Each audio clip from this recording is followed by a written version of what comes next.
अध्याय 37 शाश्वत पवित्र राजा। नोवेल हाय द्वारा प्रकाशित। यह सुनकर अंकल झेंग और लियू यू दंग रह गए। उन दोनों ने अपना सिर घुमाया और सोंग क्यूई को बहुत देर तक घूरते रहे, फिर धीरे से बोले, यह कैसे संभव है? मुझे माफ करना, मैं बहुत कठोर हूँ। हालांकि तुम दोनों सू परिवार से हो, मुझे डर है कि तुम अपने परिवार के दूसरे युवा मालिक के बारे में ज्यादा नहीं जानती। सोंग क्यू ने कहा, द्वितीय युवा मास्टर सू एक क्यूई शोधन योद्धा नहीं है, लेकिन उसके पास क्यूई शोधन योद्धाओं को मारने की क्षमता है। मैं एक स्तर 8 क्यूई शोधन योद्धा हूँ, लेकिन मैं यह कहने की हिम्मत नहीं कर सकता कि मैं द्वितीय युवा मास्टर सू के खिलाफ जीत सकता हूँ। सू जिमो द्वारा दिए गए निम्न श्रेणी के आत्मा पत्थरों का उपयोग करके सोंग क्यूई पिछले 10 दिनों में पहले ही स्तर 8 क्यूई संघनन तक पहुंच चुका था। क्या आप क्यूई शोधन योद्धा हैं? या स्तर 8 क्यूई शोधन योद्धा? दूसरे युवा मास्टर में क्यूई शोधन योद्धाओं को मारने की क्षमता है। यहाँ तक कि एक स्तर 8 क्यूई शोधन योद्धा भी यह कहने की हिम्मत नहीं करता कि वह दूसरे युवा मास्टर के खिलाफ जीत सकता है। सवालों की एक झड़ी लग गई, जिससे अंकल झेंग और दूसरा आदमी स्तब्ध रह गए। एक पल के लिए तो उन्हें होश ही नहीं आया। उन्होंने हमेशा यही सोचा था कि सोंग क्यू मुक्केबाजी की दुनिया में सू जिमो का बस एक अच्छा दोस्त है।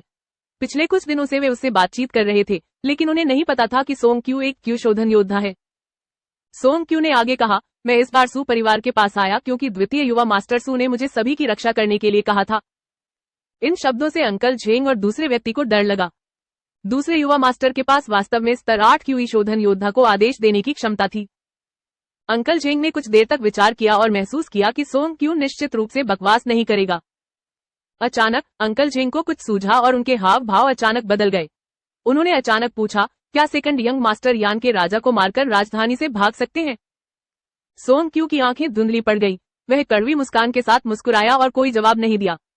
अंकल झेंग की अभिव्यक्ति इतनी बदसूरत थी मानो वे एक ही पल में बहुत बूढ़े हो गए हों। उन्होंने सू जिमो को बड़ा होते देखा था और सू जिमो के प्रति उनकी भावनाएं एक पिता की अपनी संतान के प्रति भावनाओं के समान थी। उसके दिल में हालांकि सू परिवार का खून का झगड़ा महत्वपूर्ण था, यह सू जिमो जितना महत्वपूर्ण नहीं था।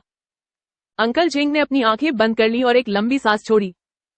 लियू यू ने घृणा से कहा, यह सब लुओ तियानवू की गलती है। अगर उसने दूसरे युवा मास्टर को 16 साल पहले जो हुआ उसके बारे में नहीं बताया होता, तो दूसरे युवा मास्टर की मृत्यु ही नहीं होती।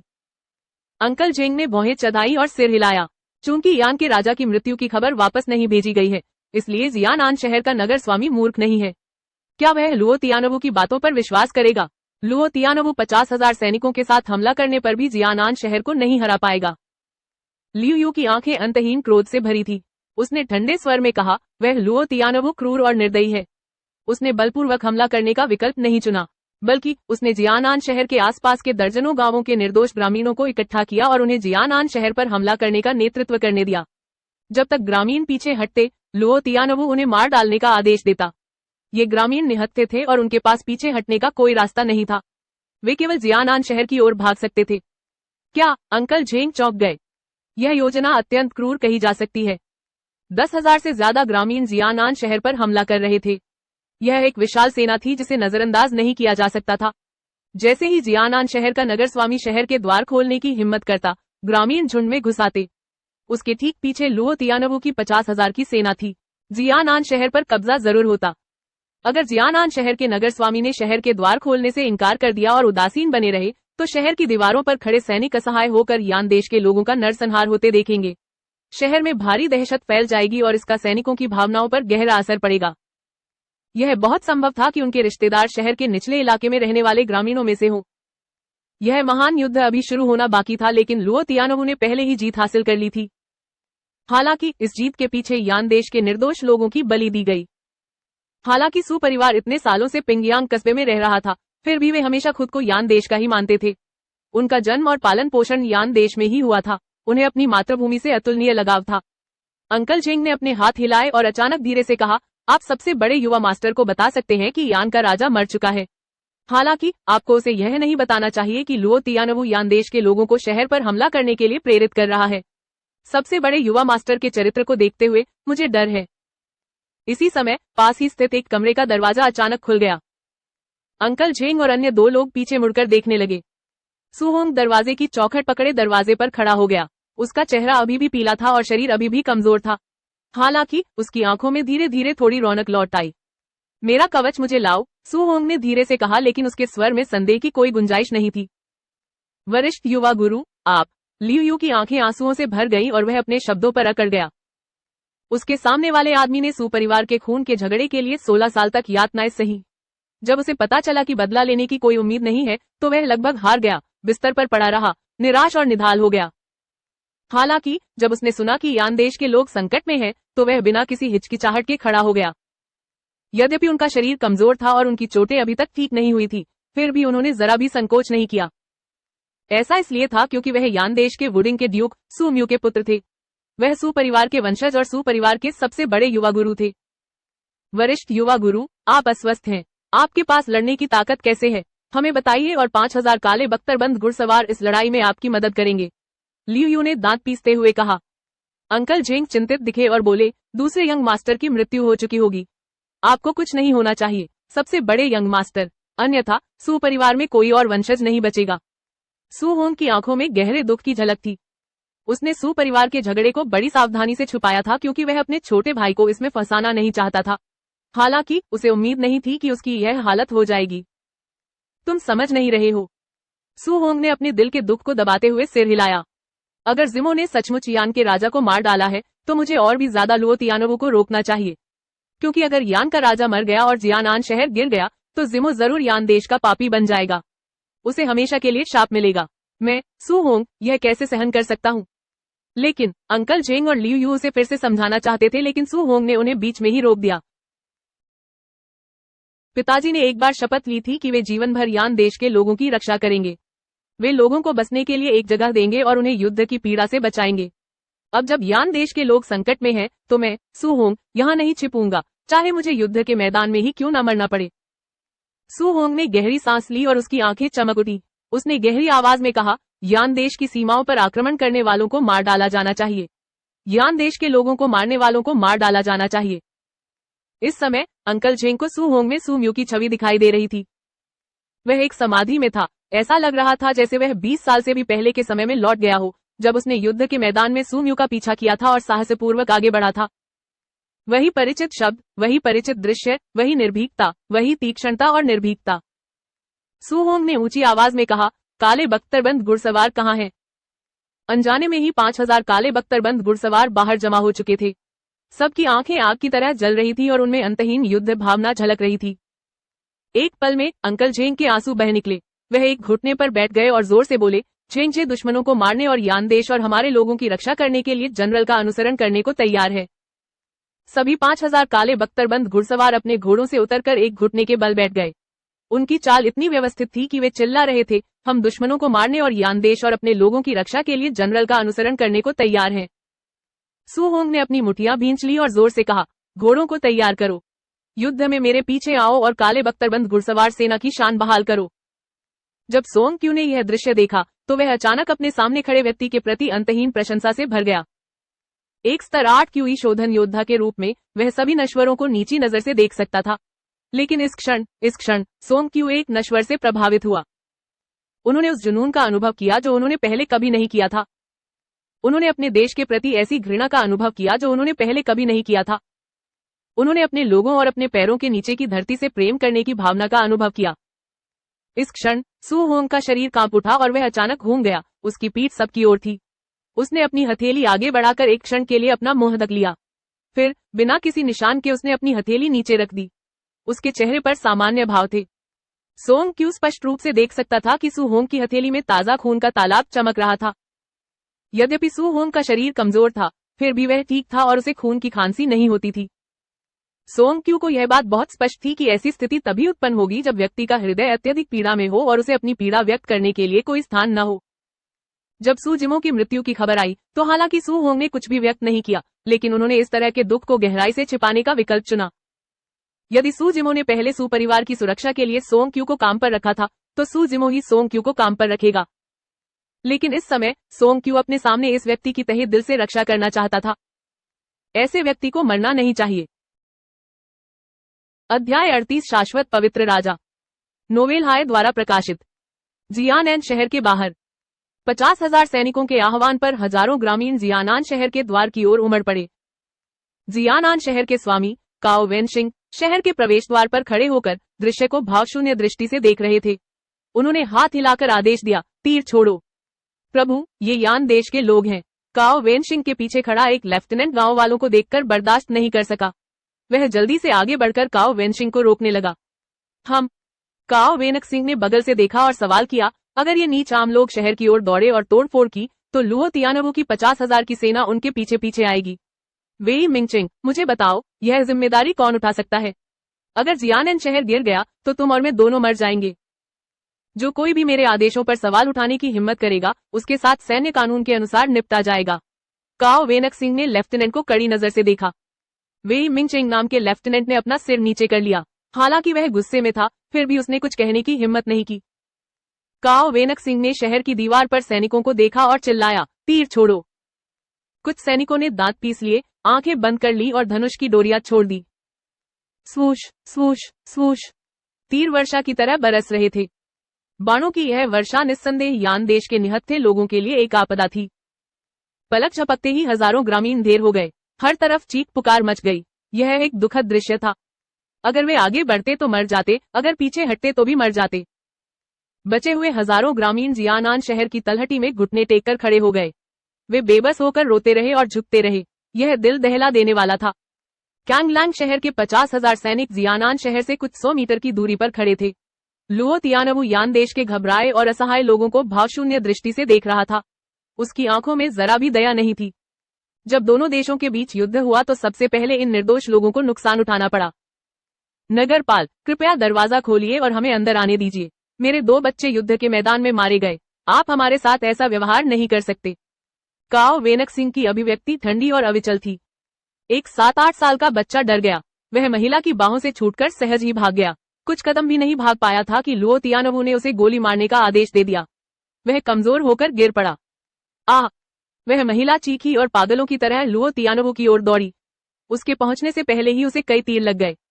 औरत जमीन पर गिर पड़ी। उसकी नजरें एकाग्र नहीं थी। उसने ऊपर आसमान की ओर देखा और बुदबुदाई, हे भगवान, हम पर दया करो। हमें कौन बचा सकता है? गड़गड़ाहट। ठीक इसी समय कुछ ही दूरी पर धूल और धुआं उठ रहा था। जमीन जोर से हिल रही थी और घोड़ों के खुरों की आवाज गड़गड़ाहट जैसी थी। बख्तरबंद घुड़सवारों का एक बड़ा समूह आक्रामक रूप से हमला कर रहा था। नेता चांदी का कवच पहने हुए था और उसके हाथ में ठंडे लोहे का बहता हुआ झरना भाला था। उसके चेहरे पर एक भयंकर निशान था। उसकी आंखें तेज थी और वह चिल्ला रहा था, लुओ तियानवु, मुझे अपनी जान दे दो। भाला। इससे पहले कि वे दोनों सेनाओं के तीरों की मारक क्षमता के भीतर पहुंचते, सु होंग, जो अपने घोड़े पर सवार था, ने आगे की ओर इशारा किया। उसके पीछे 5,000 काले कवचधारी घुड़सवार एक साथ चल रहे थे, मानो उन्होंने अनगिनत बार इसका अभ्यास किया हो। उन्होंने अपने हाथों में भालों को पूरी ताकत से फेंका। टिड्डियों के झुंड की तरह उन्होंने आकाश और धरती को ढक लिया। 5,000 लंबे भाले, जो ठंडी रोशनी से टिमटिमा रहे थे, शून्य को भेदते हुए वू वू ध्वनि निकाल रहे थे, जो बहुत डरावनी थी। लगभग सभी काले बख्तरबंद घुड़सवार सेना के सदस्य पोस्टलिमिनरी क्षेत्र में माहिर थे। अगर वे अपनी पूरी ताकत भाला फेंकने में लगाते तो उनकी मारक क्षमता धनुष बाण से कहीं ज्यादा होती और उनकी शक्ति भी कहीं ज्यादा होती। दूसर वस्त्रधारी क्यूई शोधन योद्धा के हाव भाव बदल गए। इतनी घनी भालों की कतार के सामने उसे तीखेपन से भी बचना था। उसने जल्दी से अपनी उड़ती हुई तलवार निकाली और लुओ तियानवु की रक्षा करते हुए पीछे हट गया। कैंगलांग शहर की 50,000 सैनिकों वाली सेना अचानक चौंक गई। कई सैनिक अपने घोड़ों से गिरकर वहीं मर गए। पूरी प्रक्रिया के दौरान काली बख्तरबंद घुड़सवार सेना की गति में जरा भी कमी नहीं आई।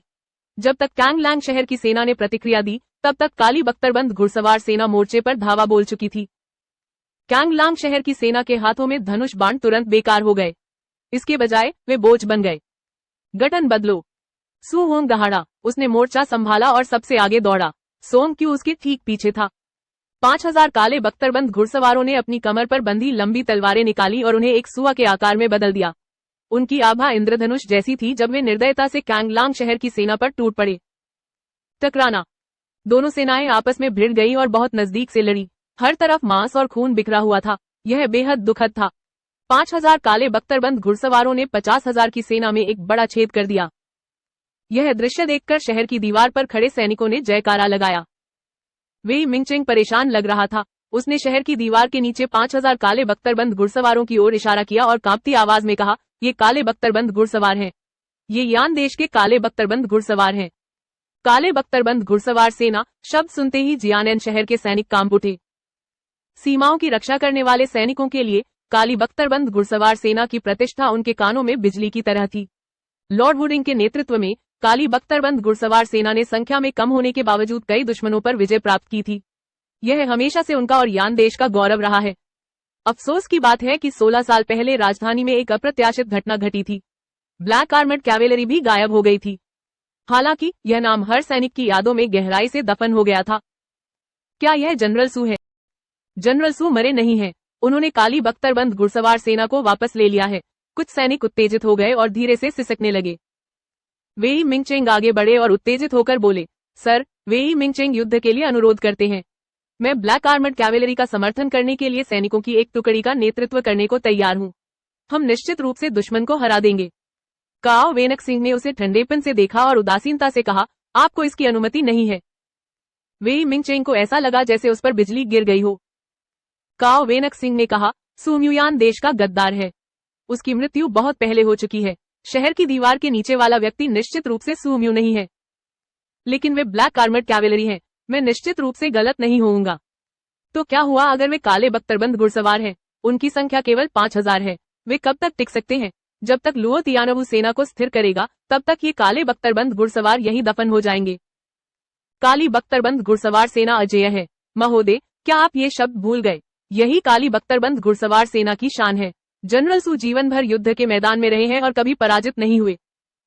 काओ वेनशिंग अधीर हो गए। उन्होंने हाथ हिलाकर कहा, वेई मिंगचेंग, जब तक हम जियानआन शहर की रक्षा करते रहेंगे, यह एक बड़ी उपलब्धि होगी। शहर की दीवार के बाहर 2 बाघ लड़ रहे हैं। बस तमाशबीन बने रहना ही सबसे समझदारी भरा फैसला है। चाहे कोई भी जीते या हारे, जियानआन शहर को फायदा ही होगा। लेकिन काओ वेनशिंग अचानक पीछे मुड़ा और वी मिंगचेंग को जानलेवा नजरों से घूरने लगा।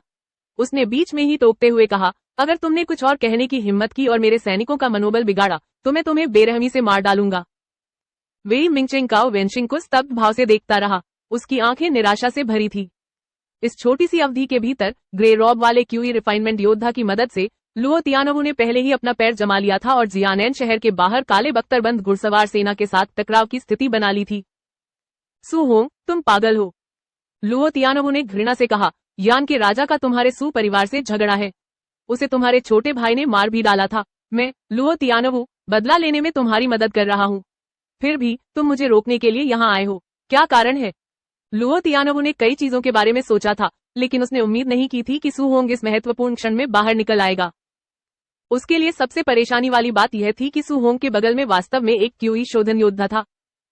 सू होंग ने व्यंग्य किया, लुओ तियानवु, सुनो, सू परिवार और यान के राजा के बीच पारिवारिक झगड़ा है, लेकिन तुम्हारी सेना यान देश की सीमा पर आक्रमण कर रही है। यान देश की सीमाओं पर आक्रमण कर रही है और यान देश के लोगों को मार रही है। यह एक राष्ट्रीय झगड़ा है। मैं, सू होंग, पारिवारिक झगड़े और राष्ट्रीय झगड़े में साफ अंतर समझ सकती हूँ। मेरे पिता जीवन भर सेना में रहे हैं और उन्होंने यान देश की 1 इंच जमीन भी नहीं जाने दी। अगर मैं, सू होंग, तुम्हें अपनी मनमानी करने दूं, तो मैं उनका सामना कैसे कर पाऊंगी? उसके शब्द जोशीले और प्रभावशाली थे। जियानआन शहर के सभी सैनिक उसके शब्दों से प्रभावित हुए। वेई मिंगचेंग ने काओ वेनशिंग की पीठ की ओर देखा। उसकी निगाहें ठंडी थी और उसकी हथेली धीरे धीरे उसकी कमर पर बंधी लंबी कृपाण की ओर बढ़ी। आप क्या कर रहे हो? तभी काओ वेनशिंग ने अचानक मुड़कर वेई मिंगचेंग की ओर देखा, जिसने पहले ही कृपाण का हैंडल पकड़ लिया था। उसने ठंडे स्वर में कहा, वेई मिंगचेंग, तुमने अपने वरिष्ठों की अवज्ञा करके मुझे मारने का इरादा कैसे किया? कुत्ते के अधिकारी, मैं, वेई मिंगचेंग, आपके साथ जुड़ना नहीं चाहता। आज मैं आपको मार डालूंगा। वेई मिंगचेंग ने जोर से दहाड़ लगाई, अपनी कृपाण निकाली और आगे की ओर दौड़ा। काओ वेनशिंग ने ठंडी सांस ली। उसने अपनी आस्तीनें लहराई और अपनी ओर वार कर रहे लंबे कृपाण को झटक दिया। हाथ घुमाकर उसने वेई मिंगचेंग की छाती पर जोरदार तमाचा मारा। वेई मिंगचेंग तो केवल प्रसवोत्तर क्षेत्र में था। वह काओ वेनशिंग का मुकाबला कैसे कर सकता था जो जन्मांतर क्षेत्र में था? वेई मिंगचेंग जमीन पर गिर पड़ा। उसने मुंह भर खून थूका, जिससे उसके कपड़े लाल हो गए। वह कड़वी मुस्कान के साथ बोला, काओ वेनशिंग, तुम मुझे मार सकते हो, लेकिन क्या तुम जियानआन शहर के सभी लोगों को मार सकते हो? अपने आसपास इन सैनिकों को देखो। इनमें से कौन तुम्हारे लिए अपनी जान जोखिम में डालने को तैयार है? तुम काया हो? काओ वेनशिंग ने चारों ओर देखा। सबसे निचले दर्जे के सैनिकों से लेकर उसके बगल में बैठे डिप्टी जनरल तक हर कोई उसे गुस्से और प्रतिरोध की नजर से देख रहा था। काओ वेनक सिंह थोड़ा घबरा गया। जनजात विशेषज्ञ चाहे कितना भी शक्तिशाली क्यों न हो, वह 10,000 लोगों को नहीं हरा सकता। अगर उसके अधीन ये सैनिक विद्रोह कर दे, तो वह कैसे बच पाएगा? शहर की दीवार के नीचे लुओ तियानवु का चेहरा उदास था। उसने ठंडे स्वर में कहा, सू होंग, तुम सिर्फ अपने 5,000 घुड़सवारों के साथ मेरे 50,000 कुलीन सैनिकों के खिलाफ लड़ना चाहते हो। ताकत में 10-1 का फर्क है। क्या तुम्हारे जीतने की कोई संभावना है? तभी अचानक शहर की दीवार से एक वीरतापूर्ण आवाज गूंजी और युद्धभूमि के कोने कोने तक फैल गई। तो क्या हुआ अगर आप मुझे भी इसमें शामिल कर लें? लुओ तियानवु, आपके जीतने की क्या संभावना है? अनजाने में खून से लथपथ एक आदमी शहर की दीवार पर खड़ा था। उसकी कमर पर एक सिर लटका हुआ था। उसकी पीठ पर एक धनुष और एक कृपाण था। वह मानो किसी प्राचीन देवता का अवतरण हुआ हो। हालांकि वह जर्जर दिख रहा था, उसकी आंखें मशालों जैसी थी और उसे घूरा नहीं जा सकता था। अध्याय 39 शाश्वत पवित्र राजा। नोवेल हाय द्वारा प्रकाशित। यह आवाज सुनकर सू होंग और बाकी लोग सहर उठे। वे एक पल के लिए रुके और फिर धीरे से मुड़े। दूसरा युवा मास्टर वापस आ गया है। दूसरा युवा मास्टर मरा नहीं है। भीड़ ने जयकारा लगाया। सू होंग ने अपने होंठ कसकर भींच लिए। उसका दिल बेचैन था। उसका शरीर, जो पहले से ही बेहद कमजोर था, मानो अचानक किसी अदृश्य शक्ति से भर गया हो। वह ऊर्जावान हो गया था। सू होंग और बाकी लोगों के विपरीत, हालांकि सोंग क्यू खुश था, वह अधिक आश्चर्यचकित और हैरान था। सोंग क्यू को अच्छी तरह पता था कि किसी देश के राजा को राजधानी में मारना और फिर घेराबंदी से बाहर निकलना कितना कठिन था। यह जानना जरूरी था कि यान देश की राजधानी में सिर्फ 2 या 3 चीशोधन योद्धा ही नहीं थे। वहां एक पूरा साधना संप्रदाय था। राजधानी में शाही रक्षकों और क्यूई शोधन योद्धाओं की घेराबंदी से कौन बच सकता था? सोंग क्यू जानता था कि अगर वह स्तर 10 सिद्धि तक भी पहुंच गया तो भी यह असंभव था। शायद यह तभी संभव था जब वह एक आधार स्थापना साधक बन गया। बेशक यह केवल एक संभावना थी। सोंग क्यू की नजर में सू जिमो और भी रहस्यमय और भयानक हो गई। सोंग क्यू ने मुड़कर लुओ तियानवु को दया भरी आंखों से देखा। उसने मन ही मन सोचा, मुझे डर है कि इस नगर स्वामी को यह एहसास ही नहीं है कि उसका सामना किस तरह के प्रतिद्वंद्वी से हो रहा है। सू जिमो की वापसी देखकर लुओ तियानवु की चतुराई के बावजूद वह उस पल अपना संयम खो बैठा। वह हक्का बक्का रह गया और उसकी आंखें अविश्वास से भर गईं। उसके पीछे खड़ा धूसर वस्त्रधारी क्यूई शोधन योद्धा और भी हैरान हो गया। उसने गहरी भौहें सिकोड़ ली। गुरुजी, सू जिमो अभी भी जीवित क्यों है? क्या आपने नहीं कहा था कि वह निश्चित रूप से मर जाएगा? लुओ तियानवु ने धीमी आवाज में पूछा। धूसर वस्त्रधारी क्यूई शोधन योद्धा ने अपना सिर हिलाया और कहा, मुझे भी यकीन नहीं है। इस लड़के की किस्मत अच्छी रही होगी और वह किसी क्यूई शोधन योद्धा से नहीं टकराया होगा, वरना वह राजधानी से कैसे बच निकला होगा। किसी कारण से लुओ तियानवु को घबराहट महसूस हुई जब उसने सू जिमो को देखा, जो शहर की दीवार पर था। गुरुवर, अगर बाद में हम सचमुच हार गए तो आपको मेरी अच्छी तरह रक्षा करनी होगी। ज्यादा से ज्यादा हम कैंगलैंग शहर लौट सकते हैं और वापसी का इंतजार कर सकते हैं। ग्रे वस्त्रधारी क्यूई शोधन योद्धा ने दृढ़ स्वर में कहा, महाराज चिंता न करें। यदि चीजें ठीक नहीं चल रही है तो मैं आपको लाऊंगा और पहले पीछे हट जाऊंगा। ठीक है। लुओ तियानवु की अभिव्यक्ति नर्म हो गई और वह थोड़ा सहज महसूस करने लगा। शहर की दीवार पर सू परिवार, दूसरा युवा मास्टर। नीचे से चीख पुकार सुनकर काओ वेनशिंग का दिल कांप उठा। उसने सू जिमो की पीठ की ओर इशारा करते हुए चारों ओर देखा और गहरी आवाज में पूछा, यह व्यक्ति कब आया? किसी भी सैनिक ने एक शब्द भी नहीं कहा। एक तरफ तो वे जवाब देना ही नहीं चाहते थे, दूसरी तरफ उन्होंने ध्यान ही नहीं दिया, मानो यह व्यक्ति अचानक हवा से प्रकट हो गया हो। काओ वेनक सिंह को घमंडी और दबंग होने की आदत थी, इसलिए जब उसने देखा कि सैनिक चुप है तो वह खुद को कोसने से नहीं रोक सका। क्या बकवास है? तुमने वास्तव में बाहरी लोगों को दीवार पर चढ़ने की अनुमति दी? तुम किस काम के हो? ठीक किसी समय सू जिमो धीरे से घूमा और भावशून्य चेहरे से काओ वेनशिंग को घूरने लगा। वह काओ वेनशिंग को तब तक घूरता रहा जब तक काओ वेनशिंग को अपनी खोपड़ी सुन्न होती हुई महसूस नहीं हुई। अचानक उसने पूछा, क्या तुम वही हो जिसने शहर की दीवार के नीचे ग्रेट यान के इन आम लोगों को मारने का आदेश दिया था? तो क्या हुआ अगर मैं हूँ? काओ वेनक सिंह ने अपनी कमर से बड़ी तलवार निकाली, अपने मन को शांत किया और जोर से कहा, हे, कुछ खास नहीं। सू जिमो मुस्कुराया और उसकी आंखें ठंडी हो गईं। उसने कहा, तुम एक शहर के गवर्नर हो, महान यान साम्राज्य की सीमा की रखवाली कर रहे हो। तुम न सिर्फ अपने ही लोगों की रक्षा करने में नाकाम रहे, बल्कि तुमने उन्हें मारने का आदेश भी दे दिया। इतना बोलते बोलते सू जिमो एक पल के लिए रुक गया और अचानक उसकी आंखों से दिल दहला देने वाली ठंडी, जानलेवा भावनाएं निकल पड़ी। वह जोर से चिल्लाया, तुम्हें रखने का क्या फायदा? वाह! सू जिमो उछल पड़ा। उसका शरीर अभी भी हवा में था। तभी सभी ने एक आवाज सुनी, शीत चंद्र कृपाण को खोल दिया गया। सू जिमो ने अपने हाथ में कोल्ड मून सेबर थामा और हवा से नीचे उतरा। उसकी भुजा ने हवा में एक विशाल चाप बनाया और काओ वेनशिंग के सिर पर इतनी जोर से वार किया कि माउंट हुआ पट सकता था। यह हड़ताल खामियों से भरी थी। हालांकि यह कटाव बहुत ही भयंकर था। यह इतना भयंकर था कि काओ वेनशिंग का मन कांप उठा। वह पलटवार नहीं कर सका और अनजाने में ही अपने हाथ में बड़ी तलवार उठाकर उसे अपने सिर के ऊपर रोक लिया। कृपाण की चमकती रोशनी से कई सैनिकों की आंखें सिकुड़ गईं। दरार, बड़ी तलवार टूट गई। पफ, खून चमक उठा। सू जिमो ने कृपाण को वापस म्यान में रख दिया। काओ वेनशिंग की आंखें चौड़ी हो गईं। उसकी आंखों के बीच एक अजीब सी लाल रेखा उभर आई, जिसने उसके चेहरे को 2 हिस्सों में बांट दिया था। अगले ही पल काओ वेनशिंग का शरीर 2 टुकड़ों में बंट गया और वह जमीन पर गिर पड़ा। खून की धारा बह निकली और शहर की दीवार के नीचे की पत्थर की ईंटें तुरंत लाल हो गईं। कई सैनिक सदमे में आ गए। एक बार काओ वेनक्सिंग, जो कि इन्ने दायरे में थे, को उनके सामने वाले व्यक्ति ने 2 भागों में विभाजित कर दिया। सू जिमो वेई मिंगचेंग के पास आया और उसे उठाने में मदद की। उसने पूछा, क्या तुम अब भी लड़ सकते हो? हाँ। वेई मिंगचेंग ने सीने में दर्द को नजरअंदाज किया और दांत पीसते हुए जोर से कहा, चिंता मत करो युवा गुरु। मैं सैनिकों को इकट्ठा करूंगा और शहर से बाहर जाकर काले बख्तरबंद घुड़सवारों की मदद से दुश्मन को मार गिराऊंगा। जरूरत नहीं है। सू जिमो ने हाथ हिलाया और सिर हिलाया। उसने कहा, इस वजह से जियानान शहर में अंदरूनी कलह न होने दे और शहर के लोगों को इसमें फंसाए नहीं। वेई मिंगचेंग ने जल्दी से कहा, युवा मास्टर, आप किस बारे में बात कर रहे हैं? काले बख्तरबंद घुड़सवार सेना के साथ कंधे से कंधा मिलाकर लड़ना हमारा सम्मान है। कौन तैयार नहीं होगा?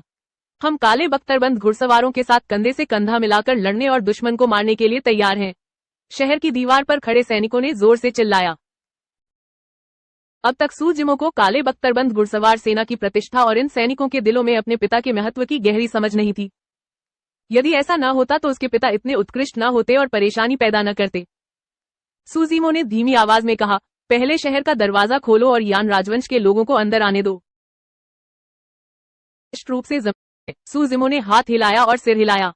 उसने कहा, इस वजह से जियानान शहर में अंदरूनी कलह न होने दे और शहर के लोगों को इसमें फंसाए नहीं। वेई मिंगचेंग ने जल्दी से कहा, युवा मास्टर, आप किस बारे में बात कर रहे हैं? काले बख्तरबंद घुड़सवार सेना के साथ कंधे से कंधा मिलाकर लड़ना हमारा सम्मान है। कौन तैयार नहीं होगा? हम काले बख्तरबंद घुड़सवारों के साथ कंधे से कंधा मिलाकर लड़ने और दुश्मन को मारने के लिए तैयार हैं। शहर की दीवार पर खड़े सैनिकों ने जोर से चिल्लाया। अब तक सू जिमो को काले बख्तरबंद घुड़सवार सेना की प्रतिष्ठा और इन सैनिकों के दिलों में अपने पिता के महत्व की गहरी समझ नहीं थी। यदि ऐसा न होता तो उसके पिता इतने उत्कृष्ट न होते और परेशानी पैदा न करते। सू जिमो ने धीमी आवाज में कहा, पहले शहर का दरवाजा खोलो और यान राजवंश के लोगों को अंदर आने दो। उन्हें शांत करो। अगर कोई दुश्मन को मारना चाहता है तो शहर से बाहर जाकर लड़े। वेई मिंगचेंग ने झट से हामी भर दी। उसने अपने आसपास खड़े सैनिकों की तरफ देखा और हाथ हिलाया। वह चिल्लाया, चलो नीचे चलते हैं और पहले शहर का दरवाजा खोलते हैं। एक विराम के बाद वेई मिंगचेंग ने सू जिमो की ओर देखा और कहा, एक बार शहर का द्वार खुल जाएगा तो लोग अंदर घुस आएंगे।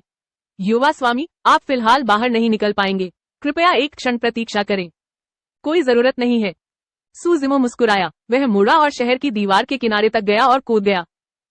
शहर की दीवार पर हंगामा मच गया। जियानान शहर यान देश की सीमा पर स्थित एक शहर था। इसकी दीवार मजबूत थी और दूसरे शहरों से कहीं ज्यादा ऊंची थी। यह पूरे 100 फीट ऊंची थी। यदि कोई चट्टान भी गिरे तो वह टुकड़े टुकड़े हो जाएगी। फिर मांस और रक्त से बने किसी व्यक्ति की तो बात ही छोड़ दीजिए।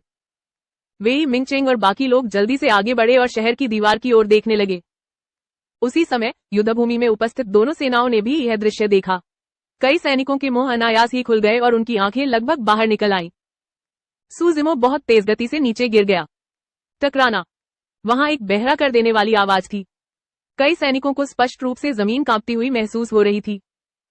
सू होंग और बाकियों के दिल दहल गए। वे सू जिमो के लिए पसीने से तरबतर हो गए।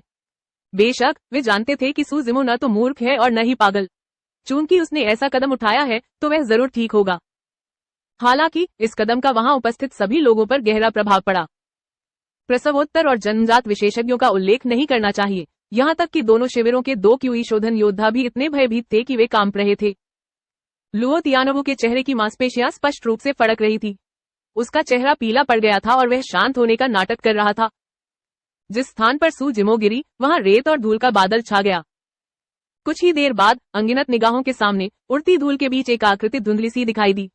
वह दृढ़ कदमों से उनकी ओर बढ़ा और धीरे धीरे उसकी रूपरेखा साफ होती गई। अध्याय 40 शाश्वत पवित्र राजा। नोवेल हाय द्वारा प्रकाशित। जैसे ही सू जिमो निकट आया, आकाश अचानक अंधेरा हो गया। मौसम बदल गया था। वहां कोई चेतावनी नहीं दी गई थी। स्याही जैसे काले बादलों का एक टुकड़ा आसमान और सूरज को ढकता हुआ ऊपर आया। यह लुओ तियानवु और उसके पीछे खड़े 50,000 सैनिकों पर मंडरा रहा था, जिससे उन्हें घुटन और घुटन महसूस हो रही थी। काले बादल अप्रत्याशित रूप से बदल रहे थे, उमड़ घुमड़ रहे थे।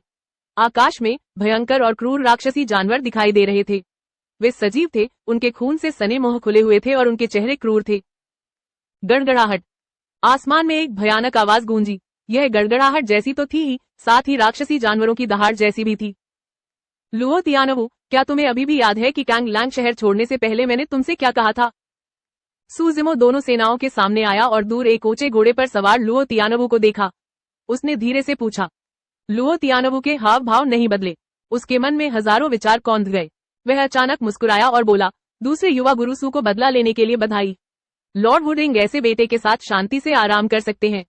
नगर स्वामी होने के नाते मुझे भी पिंग यांग नगर में ऐसे व्यक्ति के होने पर गर्व है। मैं अब कैंगलैंग नगर वापस आऊंगा और दूसरे युवा गुरु सु के सम्मान में एक भोज का आयोजन करूंगा।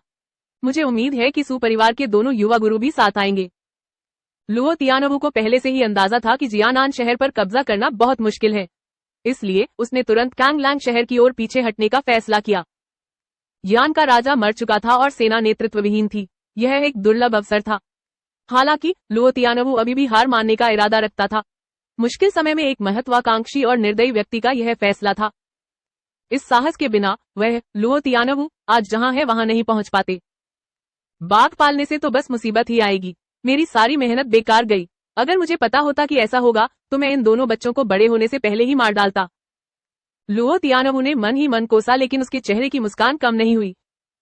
लुओ तियानवु की राय में जब तक वह कमजोरी दिखाएगा और कैंगलैंग शहर की ओर पीछे हट जाएगा, सु होंग निश्चित रूप से उसका पीछा नहीं करेगा। दरअसल जैसा कि लुओ तियानवु को उम्मीद थी, सु होंग इस बार यान देश के लोगों की रक्षा और यान देश की सीमाओं की रक्षा के लिए आया था। जब तक वह पीछे हटने को तैयार था, सु होंग काले बख्तरबंद घुड़सवारों को उसका पीछा करने नहीं ले जाएगा। एक बार जब वे युद्ध में उलझ जाते तो काले बख्तरबंद घुड़सवार सेना को निश्चित रूप से नुकसान उठाना पड़ता। सु होंग ऐसी स्थिति से बचने की पूरी कोशिश करता। हालांकि लुओ तियानवु ने फिर भी गलत अनुमान लगाया। ऐसा इसलिए था क्योंकि उनका सामना सु होंग से नहीं बल्कि सु जिमो से था।